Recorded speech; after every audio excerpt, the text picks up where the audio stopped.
Assalamualaikum warahmatullahi wabarakatuh.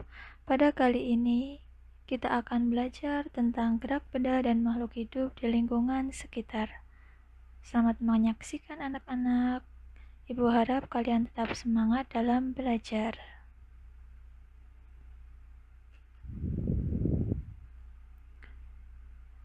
Pada pokok bahasan kali ini, ada 4 sub pokok, yaitu konsep gerak, sistem gerak manusia, sistem gerak tumbuhan, dan sistem gerak hewan. Pada bab sebelumnya kita sudah belajar tentang sistem gerak manusia. Pada kali ini kita hanya belajar tentang konsep gerak.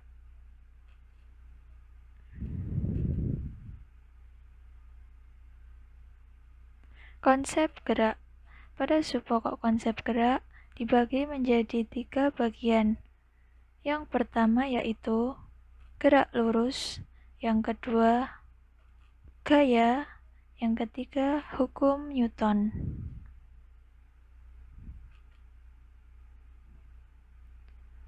Tujuan pembelajaran kali ini adalah siswa dapat menjelaskan perbedaan jarak dan perpindahan. Yang kedua, siswa dapat menjelaskan perbedaan kecepatan dan kelajuan. Dan yang ketiga, siswa dapat menjelaskan tentang percepatan.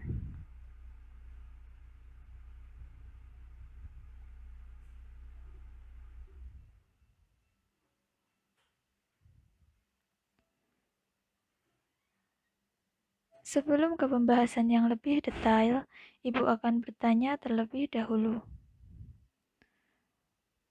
Pernah tidak kalian berpikir mengapa benda bisa bergerak?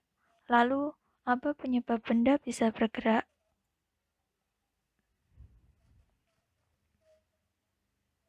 Untuk lebih jelasnya, silakan simak video ini.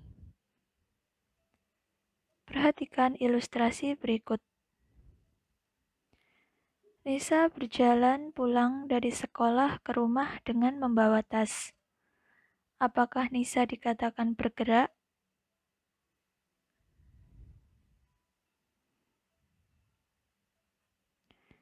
Gerak.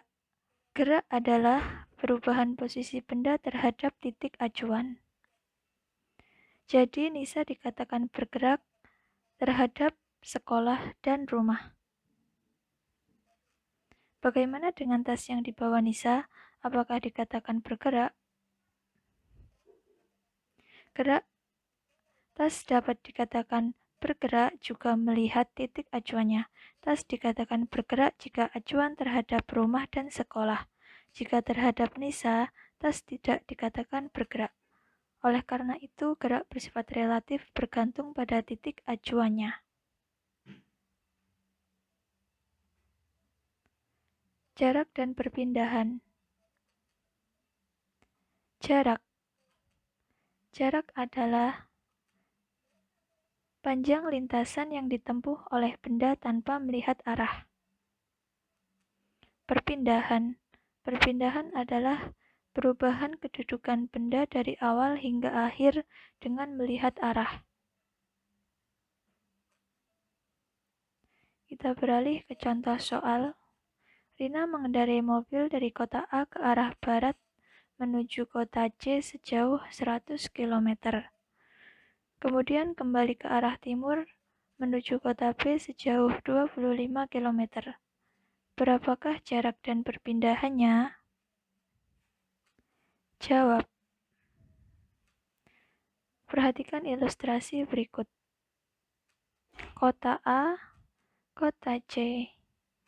Mobil bergerak menuju kota C sejauh 100 km. Lalu, mobil kembali ke arah timur menuju kota B sejauh 25 km. Berapakah jarak dan perpindahannya? Kita dapat melihat posisi mobil. Pertama, kita menghitung jarak. Karena jarak termasuk pada titik acuannya, panjang lintasan, jadi sesuai jalan yang ditempuh. Tadi mobil bergerak sejauh 100 km dan 25 km. Maka 100 ditambah 25 km sama dengan 125 km.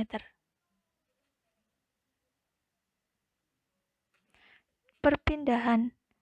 Perpindahan mengacu pada posisi awal dikurangi posisi akhir. Posisi awal mobil yaitu 100 km dan posisi akhir 25 km. Maka 100 dikurangi 25 sama dengan 75 km.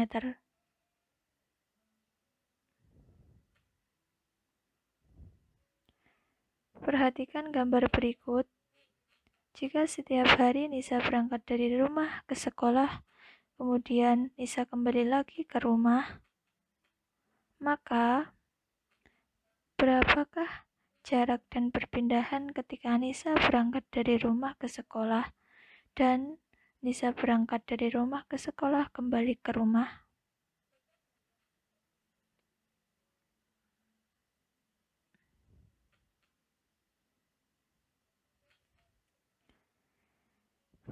Jarak rumah Nisa ke sekolah. Kita bisa melihat pada gambar jarak dari rumah Nisa menuju pertigaan jalan yaitu 3 km. Lalu pada pertigaan jalan menuju sekolah yaitu 2 km. Jadi jarak rumah Nisa ke sekolah yaitu 3 ditambah 2 sama dengan 5 km. Perpindahan rumah Nisa ke sekolah. Berapa perpindahannya? Kita dapat narik lurus dari rumah Nisa menuju sekolah, membentuk segitiga siku-siku. Maka perpindahan dapat kita cari menggunakan rumus Pythagoras, yaitu P sama dengan akar 3 kuadrat ditambah akar 2 kuadrat.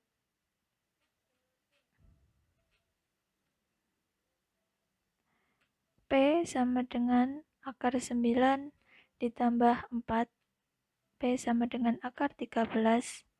Jika kita hitung, akar 13 bernilai 3,6 km. Jadi perpindahan rumah Nisa ke sekolah adalah 3,6 km.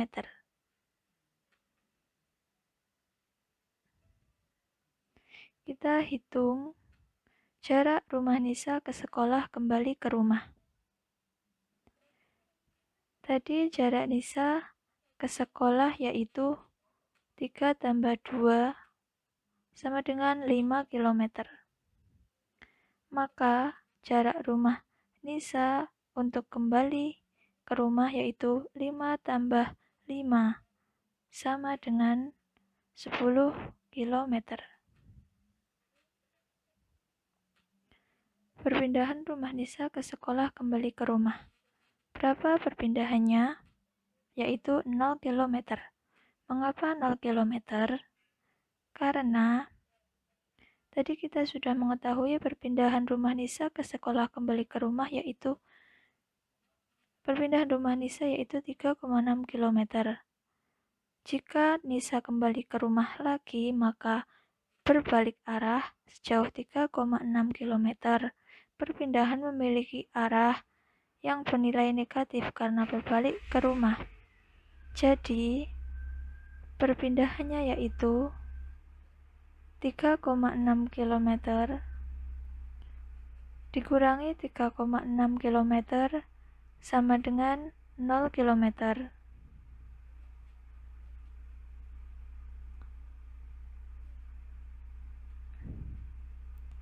Perpindahan memiliki nilai dan arah, dan perpindahan disebut besaran vektor.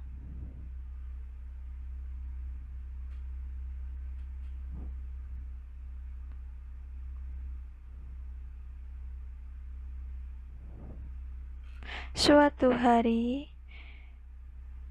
Nisa berkendara menggunakan sepeda motor. Apakah kendaraan yang ditumpangi oleh Nisa selalu memiliki kelajuan yang tetap? Dan bagaimana mengukur besar kelajuan? Sekarang kita akan belajar perbedaan kecepatan dan kelajuan. Kecepatan. Kecepatan yaitu perpindahan yang ditempuh per satuan waktu. Dan kelajuan adalah jarak yang ditempuh per satuan waktu. Jadi, kecepatan dan kelajuan berbeda. Kecepatan berhubungan dengan perpindahan, dan kelajuan berhubungan dengan jarak.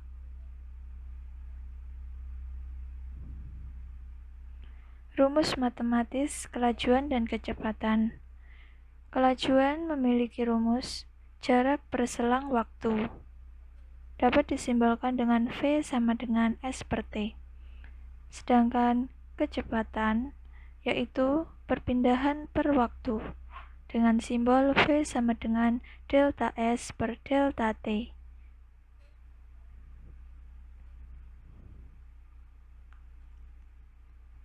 Tips dan trik. Kalian sudah mengetahui ketika simbol tersebut ada S, V, dan T. S merupakan jarak, V merupakan kecepatan, dan T adalah waktu. Maka, jika kalian ingin mencari S, yaitu jarak, kalian dapat melihat S-nya kita tutup, lalu rumus S adalah V kali T. Setelah itu, jika kalian ingin mencari V, kecepatan, maka V kita tutup, dan rumusnya yaitu S per T. Jika kita ingin mencari T, waktu, T-nya kita tutup dan rumusnya adalah S per V. Mudah bukan anak-anak?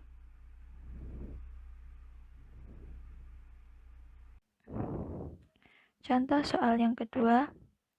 Bimo berjalan ke timur sejauh 20 meter dengan 20 detik.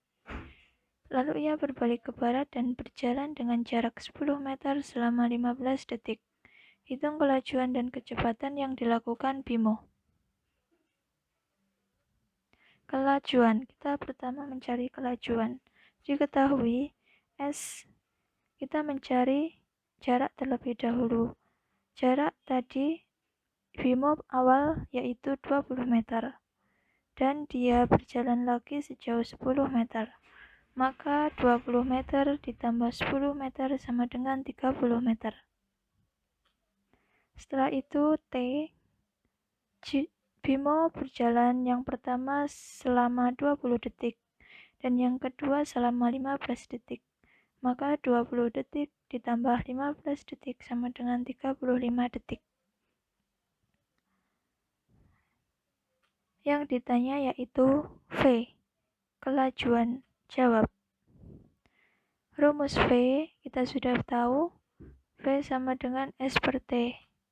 Maka kita masukkan 30 dibagi 35 sama dengan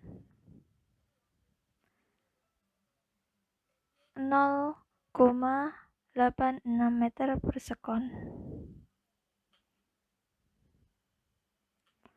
Jadi kelajuan yang dilalui Bimo adalah 0,86 meter per sekon. Contoh soal. Ya, tadi kita sudah mencari kelajuan, sekarang kita mencari kecepatan. Kecepatan berhubungan dengan perpindahan. Tadi Bimo berjalan yang pertama sejauh 20 meter. Lalu dia berbalik, karena berbalik jadi bernilai negatif, yaitu negatif 10 meter. Jadi jaraknya yaitu 20. Jadi perpindahannya 20 dikurangi 10 sama dengan 10 meter. Untuk T-nya sama, yaitu 20 detik ditambah 15 detik sama dengan 35 detik. Ditanya V, kecepatan. Rumus kecepatan yaitu perpindahan dibagi selang waktu. Kita masukkan 10 meter dibagi 35 sekon. Hasilnya yaitu 0,26 meter per sekon. Jadi, kecepatan yang dilalui Bimo adalah 0,26 meter per sekon.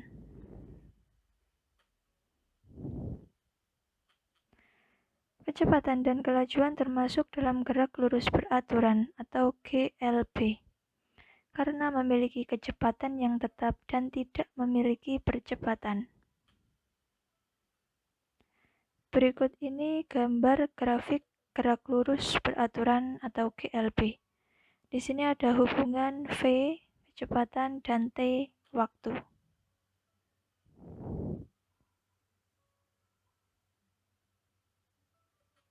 Ketika berkendara, kamu pasti pernah mempercepat laju kendaraan atau memperlambat. Pergerakan kecepatan yang berubah-ubah ini disebut percepatan. Sama halnya dengan kecepatan dan kelajuan. Percepatan juga dapat dihitung menggunakan rumus. Percepatan merupakan perubahan kecepatan dalam satuan waktu. Rumus percepatan yaitu A. Lambang percepatan adalah A. Rumusnya delta V per delta T. Perubahan kecepatan per perubahan waktu. Perubahan kecepatan dapat dicari dari V2 dikurangi V1. V2 yaitu kecepatan akhir dan V1 kecepatan mula-mula. Dan selang waktu dapat dicari menggunakan T2 dikurangi T1 yaitu waktu akhir dikurangi waktu awal. Percepatan juga dapat dicari menggunakan Vt kurangi V0 dibagi T. Percepatan memiliki nilai positif dan negatif. Percepatan yang bernilai positif berarti dipercepat, dan percepatan yang bernilai negatif biasa disebut perlambatan atau disebut diperlambat. Contoh soal: sebuah sepeda bergerak lurus dipercepat beraturan dengan kecepatan awal 25 meter per sekon.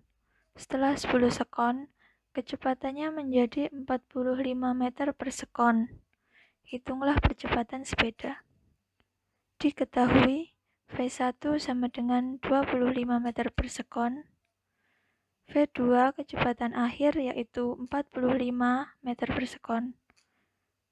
T-nya 10 dan T2 10 sekon. Ditanya percepatan. Rumus percepatan adalah delta V per delta T. Tinggal kita masukkan yaitu 20 dibagi 10 menjadi 2 meter per sekon. Jadi percepatan yang dialami sepeda adalah 2 meter per sekon. Percepatan termasuk dalam gerak lurus berubah beraturan, karena memiliki kecepatan yang berubah-ubah. Terima kasih anak-anak, sekian pembelajaran IPA pada hari ini.